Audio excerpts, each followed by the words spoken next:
This is John Graves, editor of TheRetirementJournal.com and author of The 7% Solution. You can afford a comfortable retirement. Today we're asking the question, what is the difference between dividends and share repurchases? Publicly traded companies that have surplus income, net income, have several choices to make with those dollars. Typically, choice one is capital expenditures, or CapEx.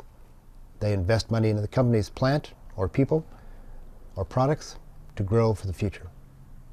The second choice is to retire debt. If the company has bonds or debt on its balance sheet, it may wish to pay those down or pay them off so that in future years their net income will increase. A third choice is to retain those earnings for future needs. A fourth choice is to pay a dividend.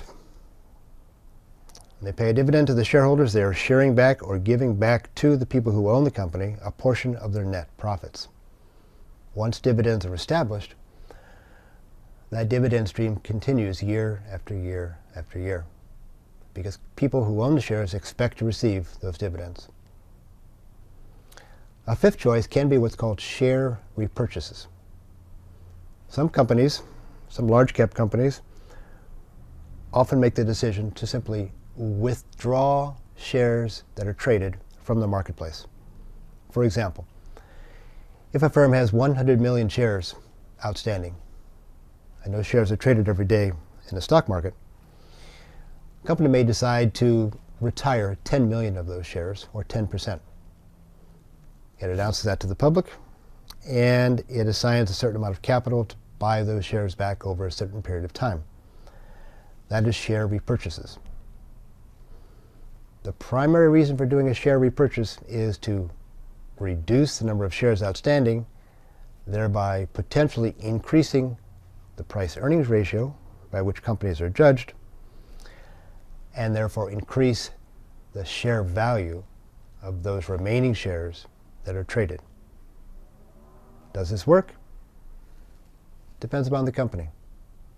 More often than not, it tends to be money wasted. Most firms that enter share repurchase agreements to pull those shares off the market 1 year, 2 years, and 3 years afterwards have been found to have wasted their money, spent more money on those shares than the shares are currently worth.